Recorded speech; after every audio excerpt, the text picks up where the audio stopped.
আমরা বিভিন্ন সময় জীবনের শত ব্যস্ততার মাঝে চাই একটু স্বস্তির নিঃশ্বাস নিতে, আর বেরিয়ে পড়ি পছন্দের কোনো এক জায়গায় ঘুরতে।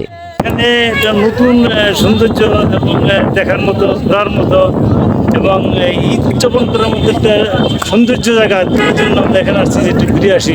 গ্রামে এত সুন্দর জায়গা খুব কমই পাওয়া যায় আর কি, বর্তমানে পাওয়া যায় না। এই জন্য আসলাম এখানে একটু সবাই ফ্যামিলি নিয়ে সবাইকে নিয়ে একটু ঘোরাঘুরি করে যাই, ঈদের আনন্দটা উপভোগ করি সুন্দরভাবে।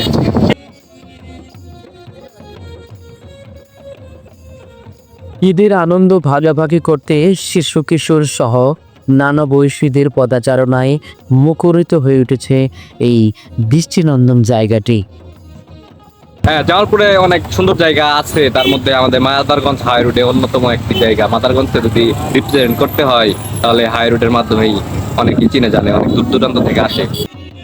জামালপুর জেলার বিভিন্ন উপজেলা থেকে প্রতিদিন বিকাল হলেই এখানে ভিড় জমায় হাজারো নারী পুরুষ।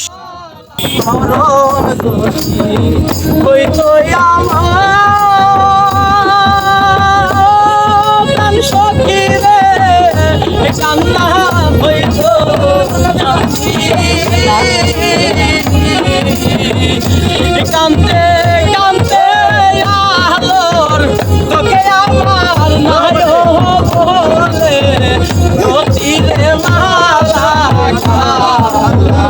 ইয়া গাছিরে মালা ইয়া গাছি। আমরা এখানে আসি মাঝে মধ্যে গান বলতে আসি এই জায়গায়, আমাদের অনেক ভালো লাগে আর অনেক মজা লাগে। এই জায়গাটা অনেক একটা শান্তির জায়গা, বাতাস হাওয়াটা খাইতে এলে হাওয়া রুটে আসবেন সবাই। খড়কাবিলের হাওয়াই রুটের নির্মল সুশীতল বাতাস ভবন পিয়াসীদের মনের তৃষ্ণা মেটায়।